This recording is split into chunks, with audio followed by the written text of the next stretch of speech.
mga pangyam, ayan, umaga na naman, gagawa lang tayo ng breakfast. Nagpahid nga pala ako ng peanut butter, nilagyan ko na rin ng cheese at pinainit na. Nagtimpla na rin pala ako ng kape, yan naman talaga ang karaniwang partner ng breakfast natin. Kaya kape, magkape ka para kabahan ka naman, girl, char. Kunti lang pala ang nilagay ko dahil dadagdagan ko ng malamig na tubig dahil dito sa Hong Kong sobrang init pa. Kaya pag uminom ka ng mainit na kape, lalong umiinit, char. Ayan, kain na. Pinesto ko na nga yung camera para kakain na tayo.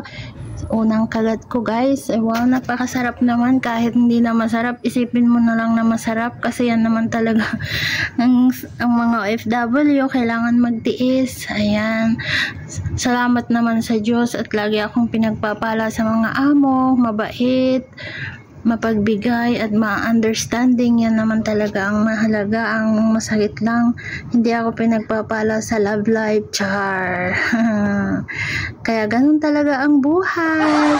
Ayun nga, masama ang tingin ko dyan dahil napakainit nga naman ng kinakagat ko. Ayan, gutom ka kasi eh, char.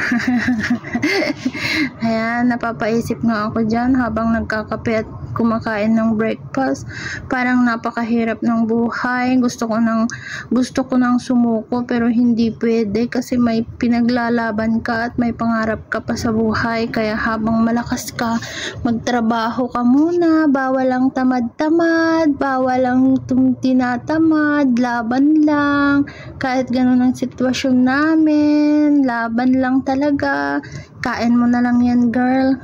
Huwag ka na mag-isip ng madami para hindi ka naman may stress, char.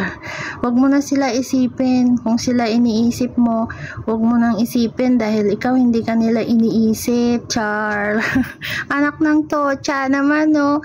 Lahat na lang sila ang iniisip mo. Kaya wala, manahimik ka na. Kaya mo naman mabuhay ng mag-isa, nang wala sila, char.